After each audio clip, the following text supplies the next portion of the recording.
This is Tim O'Brien on November 15th, 2025. And today we're going to read the news. We picked 3 interesting stories in technology news. So the first is a security story. It's a bit of a mystery. If you've ever used a website that links to other websites, you've often encountered Archive.today. It might show up on your browser as Archive.ph. But if you're ever linking to something that's behind a paywall, this archive site is a way that other sites get around that. So again, if you're on Reddit or Hacker News or a site like the Drudge Report or Huffington Post, quite often what you'll see is a link to a paywalled news story, and it's on archive.ph. Now, it's been reported that this site is also under investigation for hosting inappropriate content, but the news story here is there's another group called AdGuard DNS.io. They're a company that does DNS. They received a rather threatening email from a group. They did some investigation into the identity of the group. And it's just an interesting story that raises questions of censorship and law and who are these groups that are pressuring DNS providers to remove access to this archive site. Now, I won't make a comment as to whether or not it's right or wrong to do that. I think it depends on laws in different jurisdictions. But if you read this story from AdGuard, the identity of the group sending them these emails is questionable. It's an interesting story. Got a lot of votes on Hacker News. Read the AdGuard investigation. It's one of those stories that you read and it raises questions about what is the internet? How is it regulated? By what jurisdictions' legal frameworks is it regulated? And what are the different interests at play when a site is doing something that might be unethical? And in this case, we're talking about bypassing paywalls. There are other questions about this archive site potentially hosting harmful content. But anyway, interesting story. See the link in the show notes. In our programming language story of the day, we've got a story from Corey Quinn, the always entertaining Corey Quinn of Last Week in AWS. Amazon is deprecating 24 services, most of which you've never heard of. That's the title that he assigned to his blog post. And he's identifying that they're really starting to deprecate some services that no one uses. And these services are Amazon Glacier, S3 Object Lambda, Snowball Edge, and CodeCatalyst. So just for example, Glacier, he says, and he writes this, Glacier is a red herring. Once upon a time, Glacier was its own service with its own APIs. Now it's an S3 storage class. What they're doing is removing the ability to interact with Glacier via its own API. The other is S3 Object Lambdas, CodeCatalyst. Not even sure what CodeCatalyst is, but then there's Snowball Edge. He writes, this is a weird one because a bunch of customers have run local EC2 instances on them, as well as using them for data transport jobs. So these were customers that were running these edge servers as EC2 instances. So anyway, Corey Quinn, always an entertaining read. You can read it on his website. His website is lastweekinaws.com. And today's Weird Bucket story is AI world clocks. And this is from Brian Moore, Lane Winfield, independent developer. Now, if you look at this site, it's clocks.brianmoore.com. That's BRIANMOORE.com. And what he has are a series of world clocks that are created by different models. I was about to say coding models, but not all models are really optimized for code. And it is very clear when you look at his website. And what he's found is there are some really weird world clocks. And you have to really go to this site to understand what I'm talking about. But he asked 9 different AI models to perform what should have been a very simple task, draw an analog clock showing the current time using HTML and CSS. And what happened was that it really revealed something profound about how artificial intelligence fails at really simple tasks. The website AI World Clocks displays these attempts in real time. You can see what the time is according to the different models' attempts. And they range from functional to completely unhinged. So GPT-3.5 gets the basic structure right. 12 numbers are arranged in a circle with hands pointing to the time. But then there's Haiku 3.5, which consistently forgets what the numbers 2, 9, 10, and 11 are. So it creates clocks that would drive you crazy. These failures get a little bit weirder. GPT-5, which is supposedly the smartest model, adds helpful labels like clock at 12:54, as if we couldn't figure that out for ourselves. DeepSeek 3.1 swings wildly between perfection and chaos. Sometimes it shows a pristine clock face, and other times it arranges the numbers in patterns that defy both mathematics, and common sense. But the crown for surrealism goes to Quinn 2.5, and you should see it. Go to this website. It often produces no visible clock at all, just abstract numbers, arrangements of numbers floating in a digital space. And what's interesting is that clock drawing is one of the medical tests for dementia. Doctors often ask patients to draw a clock showing a specific time, and as cognitive decline reveals itself through missing numbers, it shows up in how people represent clocks. So these AIs are failing in precisely the same ways that human brains fail when they're suffering from dementia.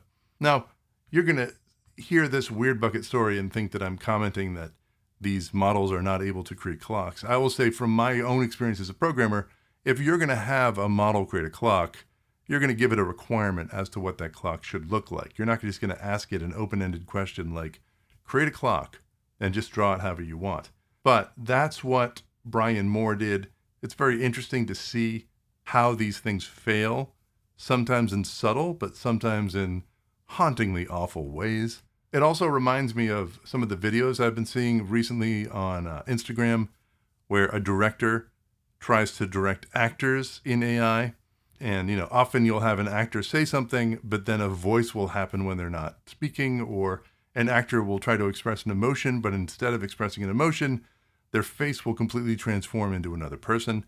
It is interesting that we are still in that space where it is really easy to tell when you're using AI, because it's getting some very basic things incorrect. So for more about those AI world clocks, go to brianmoore.com. And there's a couple more news stories to report today. Google plans to invest more than $15 billion in Indian data centers focused on AI infrastructure, according to Andhra Pradesh's chief minister. Bloomberg reports the expanded investment, up from an initial $3 billion commitment, comes as India positions itself as a global AI hub and demand for cloud services explodes across the region. It seems like every day in another part of the world, there's another announcement that tens of billions of dollars are going to be spent on AI data centers. Blue Origin has achieved a historic milestone with its first successful return landing of a reusable booster while launching satellites towards Mars. The BBC reports this accomplishment puts Jeff Bezos' company on par with SpaceX in reusability technology and could dramatically reduce costs for future Mars missions. Let's just see if we can survive the solar radiation. Disney and YouTube TV resolved their distribution dispute, restoring ESPN, ABC, and other channels after a brief blackout. According to Bloomberg, the deal highlights how streaming services like YouTube TV have become critical distribution platforms as traditional cable continues its decline. The U.S. International Trade Commission will consider a new import ban on certain Apple Watch models over patent disputes with medical device maker Masimo. Reuters reports this follows Apple's attempt to sidestep an earlier ban through software changes, which Masimo argues are insufficient. And that's the technology news for November 15th, 2025. If you're interested in any of these stories, please see the notes for more links. Now, at this point in the show, on a Saturday, I usually do a reflection on the previous week. And this week we had some interesting shows. We had a show on the hidden cost of productivity. And that is, if you use AI coding tools like Cursor, there's a little bit of an adoption curve that you'll experience. You'll get very productive, extremely productive, and you'll start to trust it more and more and more. But there's a certain point you're going to reach where you overtrust it, and you start to realize this thing can make some really subtle and awful mistakes, not unlike the AI world clock story that I just reported. I talk a little bit about what my own strategies are for handling that and the new approach that I use currently. When I'm using a tool like Cursor, I'm asking it to tell me what its plan is before I even approve it to write code. And I'm chiming in on a really minute detail. Instead of just asking it to code something, I'm asking it to tell me what is its multi-step plan to execute. And I'm verifying what the output's going to be. So I have a whole podcast about that. I also had a podcast on a quantum story. And this was a quantum story from Google on the quantum echoes algorithm.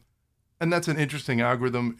They are claiming that they have shown quantum superiority for a particular algorithm used to characterize the structure of a molecule. Now, there's some debate as to whether or not it proved quantum supremacy, But the podcast episode from 5 days ago really touches upon the fact that anytime a large technology company makes a quantum announcement, traditional tech journalism tends to conflate that announcement with previous announcements.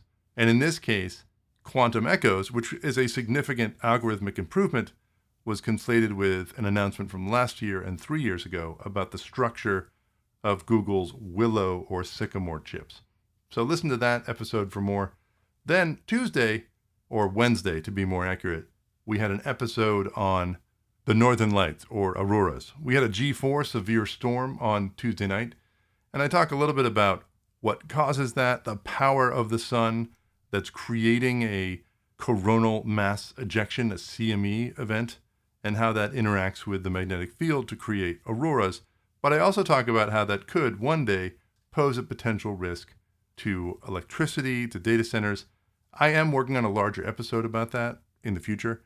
But if you want more information about that, listen to Wednesday's episode. And then we had some tech news episodes, and I talked a little bit more about specific news stories. One of them was this NPM being under attack. There's an attack that was documented by Brian Fox at Sonatype, and it's called Indonesian Foods, and it's been publishing hundreds of thousands of artifacts to NPM.js, and those artifacts are designed to increase their score for what is essentially a Bitcoin incentive program for open source. If you have more interest in that, just listen to yesterday's episode. In summary, I've gotten some good feedback again. We're working on recording. We're working on pacing. And what you're going to see this week is a new change. I'm going to be shipping a lot of episodes that are just the news. And then if I do have a feature story, I'm going to record that feature story separate. Got some feedback from a colleague of mine that said, you've got like 8 to 10 minutes of news in front of a feature story. And more people are interested in the feature story. And if you put the news in front of it, it's not going to last as long as it could. So for example, if I do a feature story about the impact of a meteor explosion on data centers, that's going to live on its own for some time. Putting the news in front of it might be useful for those of you who want to hear the news, but there's a larger audience that wants to learn about meteors or northern lights. And there's also maybe a practical concern there as well. It's easier for me to record the news very quickly every day. It's not as straightforward to record the news plus a 45-minute feature segment. So you should expect a daily update on the news, and then expect 2 feature segments a week. That's the cadence I'm going to start aiming for, and I'll put more time in those feature segments. They're going to show up in this podcast feed as separate episodes. So that's it for the news for Saturday, November 15th, 2025. I hope you enjoy the remainder of your weekend and have a great day.